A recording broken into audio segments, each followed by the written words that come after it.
This is the FM Gold channel of All India Radio. In the program News Analysis, now we bring you a discussion on India-Afghanistan bilateral relations. The participants are Ashok Sajjanhar, former diplomat, and Simran Sodhi, journalist. India and Afghanistan enjoy very old historical and traditional ties, which in the modern times have also seen an upward trajectory. We also had the visit of the Foreign Minister of Afghanistan to India recently. Ambassador Sajjanhar, when you see the India-Afghan relationship, especially in view of the light that this is an old historical relationship, how would you look at the overall relationship and the trajectory that you see this bilateral relationship taking in the near future? The relationship is civilizational, it's cultural, it's historical, it is ancient, and it is extremely strong and vibrant. The time of 2001 when the attacks by Al-Qaeda took place in New York and in Washington, and America came to this. Then after that, security has been a big issue. Security was also an issue when the Taliban had become powerful in this region. But after that, Taliban was pushed out and they have been launching attacks against the American forces, against the NATO forces, against the international forces, and of course against the Afghan forces. So over the last 16 years, since 2001, India has been engaged in a very proactive manner in supporting the reconstruction and the development of Afghanistan. We have extended assistance and support of more than $2.5 billion, and this has been in the form of some very high-profile projects. For instance, the Pule-Khumri transmission line, which has provided electricity to Kabul. For instance, the Zaranj-Dilaram road, which connects Iran to Afghanistan. And the more recent two projects, one is the Salma Dam, or what is known as the Afghanistan-India Friendship Dam, that was inaugurated by Prime Minister Modi and Afghan President last year in May when he was on his way to Switzerland and to the United States. That is being constructed on very difficult terrain. Construction has been going on for a very long time, and that is a huge project. And of course the Afghan Parliament building, which was completed and dedicated to the Afghan people on 25th of December 2015 when Prime Minister Modi went there. In addition to that, of course, we have given thousands of scholarships for promoting human resources, for development cooperation, for capacity development in the area of training election officials, training teachers. We've constructed hospitals, we've constructed schools. We have given aircrafts, civilian aircrafts. We have recently also given 4 Mi-25 attack helicopters to Afghanistan. So I would say that the cooperation is very broad-based and spans and covers large number of areas of human endeavor. Ambassador Sajjanhar, we also saw that just yesterday the Afghan Foreign Affairs Minister Salahuddin Rabbani met External Affairs Minister Sushma Swaraj. And India also said that it would be going ahead with 116 new projects in 31 provinces, which indicates that India is really stepping up the development assistance that India has been extending to Afghanistan for a long time now. The new projects that India intends to undertake range from, drinking water supply to low-cost housing to roads to polyclinics. When you see this increased focus and increased impetus that India is placing on the development, reconstruction of Afghanistan, do you feel this will also help improve the security scenario? Because the security situation in Afghanistan does affect Pakistan, India, the neighborhood, and India's concerns are very high when it comes to the security of Afghanistan.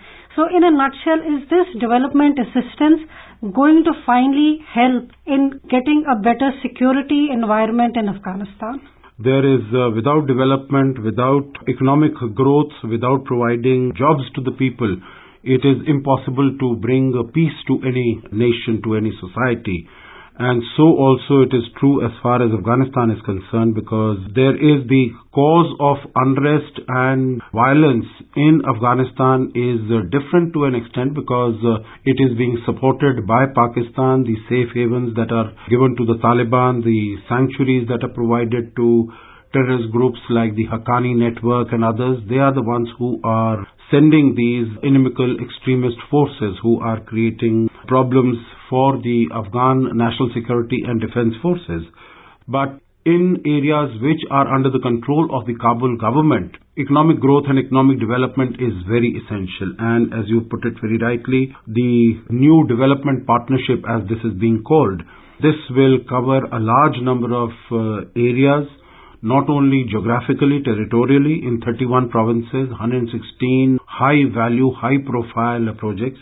This was the second meeting of the India-Afghanistan Strategic Council. This was in pursuance to the Strategic Partnership Agreement that was entered into between the two countries in 2011. And I think this speaks of the seriousness of both sides, that they want to take the relationship to the next level, and they don't want to rest only on their laurels, what they have done.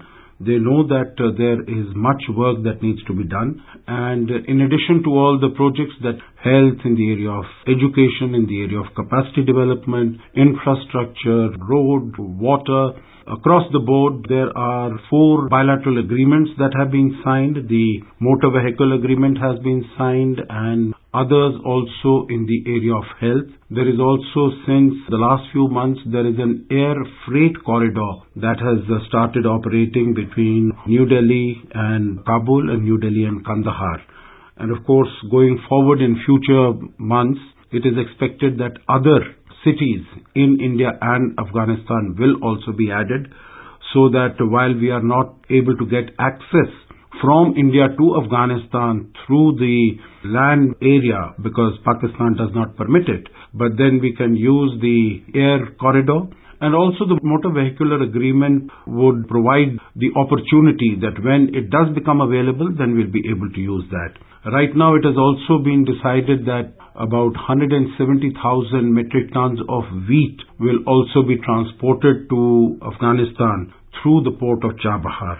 And it has been announced that the visa policy for Afghan businessmen will be relaxed, will be made simpler, so that Afghan businessmen can travel here. And India has always been a huge market for Afghan produce. But in addition to that, whatever else in the area of agriculture, in the area of tourism, also it has been decided that in remote sensing, to see how different assets, what is the condition of the assets in Afghanistan. So across the board, a large number of agreements have been entered into between the two sides. Ambassador Sarjanhar, as you mentioned about the role of Pakistan when it comes to the regional security, when it comes to the relationship between India and Afghanistan, and of course when it comes to Afghanistan itself, the future of Afghanistan, the terrorist groups operating in Afghanistan. We also saw that yesterday when both the foreign ministers, the Foreign Minister of Afghanistan and External Affairs Minister Sushma Swaraj, when they spoke, even though they did not mention Pakistan by name, the topic of terrorism was very much a part of the conversation. When you see the scenario presently, when you see that Pakistan is still sponsoring cross-border terrorism, whether it is India or it is Afghanistan, and also many analysts say that peace in Afghanistan is not possible till you have Pakistan on the talking table, then how does one reconcile with these different options? Pakistan is also responsible for sponsoring terrorism, but you also need Pakistan for achieving peace. So how does one reconcile both these positions? I think Pakistan has to be made to see that it is in its own interest that there is a peace and stability and security in Afghanistan, and it will be to its own disadvantage if it continues to support terrorist groups like the Taliban and the Haqqani network. I think this was made very clear by President Donald Trump in his articulation of the South Asia strategy on the 21st of August, where he made it evident to Pakistan that it has much to lose if it does not mend its ways, if it does not stop its support to these terrorist organizations, if it does not stop providing safe havens and sanctuaries to these terrorist organizations, and it has much to gain if it will stop this support to terror. Because President Trump made it very categorical, made it very evident that Pakistan continues to receive billions of dollars from America, but continues to support the same terrorists it is supposed to eliminate, And these terrorists come and have killed American soldiers and American men and women, and also the Afghan citizens and Afghan soldiers. So this very clear warning has gone to Pakistan. I think this is a paradigm shift. America has not known about it, but America has now chosen, so to say, to bite the bullet and to tell Pakistan in no uncertain terms that it will have to mend its ways, otherwise the cost it will pay will be very high for it. So I do hope that some sense will prevail in Pakistan. You would have seen that even in the BRICS declaration which came out on the 4th of September, all the BRICS member countries have jointly and unitedly indicated their determination to act against international terrorism in a united way, and they have identified about 7 out of the 10 terrorist organizations that have been identified find safe havens in Pakistan, including Lashkar-e-Taiba and Jaish-e-Mohammed, which act against India, and Al-Qaeda and Taliban and Haqqani Network, which are acting against Afghanistan. And of course, Islamic State and some other terrorist organizations have also been mentioned. How do you see the Trump administration on a broader scale, the US, balancing out its options in Afghanistan when it sees that you have to deal with regional players? There's India, there's Pakistan, there's Iran. To some extent, there's China and Russia today. You also see the United States acting more reluctant to get more troops on the ground. How do you see all these factors then coming together to determine the future of Afghanistan, which in turn ties up somewhere to India-Afghanistan relation? I think what we have seen emerging from the United States today is a very definitive and clear enunciation of its policy as far as Afghanistan is concerned. You would recall that when during the election process, President Trump had said that his gut feeling was to get out of Afghanistan. And I think for the last 6 months, it had appeared that that is what the United States might wish to do. And this is what some of the other advisors to the US President, Steve Bannon, and some of the others, that is what they had been advocating. But I'm very happy to see that right sense has prevailed, because all the people who are involved with inland security, homeland security, and defense in the United States, whether it is General James Mattis or it is General Kelly or it is General H.R. McMaster, all of them have served time, have done time in Afghanistan. They know what the situation on the ground is.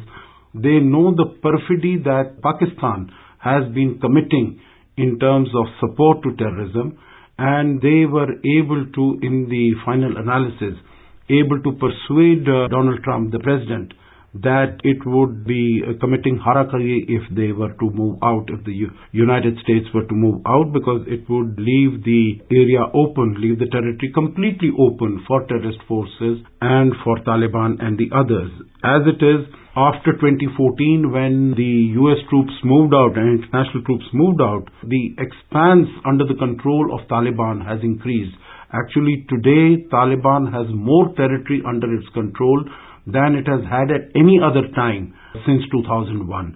So I think Obama's policy in that sense has had disastrous consequences. But I think now with another 4,000-5,000 troops that General Nicholson in Afghanistan has asked for, I think it will be able to make a difference, because the Afghan National Army and Afghan National Security Forces are capable of defending their own country, and what we have always maintained, that there should be an Afghan-led and Afghan-owned and Afghan-controlled process. And in that sense, what President Trump has said very rightly is he supported the government in Kabul. And what you said very rightly, that there are other regional players, but I think like President Trump, India is also supporting the government in Kabul. And I think all countries need to support the government in Kabul so that the peace process can move forward. And we will continue to follow the trajectory of the India-Afghanistan relationship. With these thoughts, we bring the discussion to an end. Thank you. You were listening to a discussion on India-Afghanistan bilateral relations. The participants were Ashok Sajjanhar, former diplomat, and Simran Sodhi, journalist. This program was produced and presented by the News Services Division of All India Radio. This program is also available on our website news.air.nic.in. You may email your opinion about this program at airnsdtalks@gmail.com.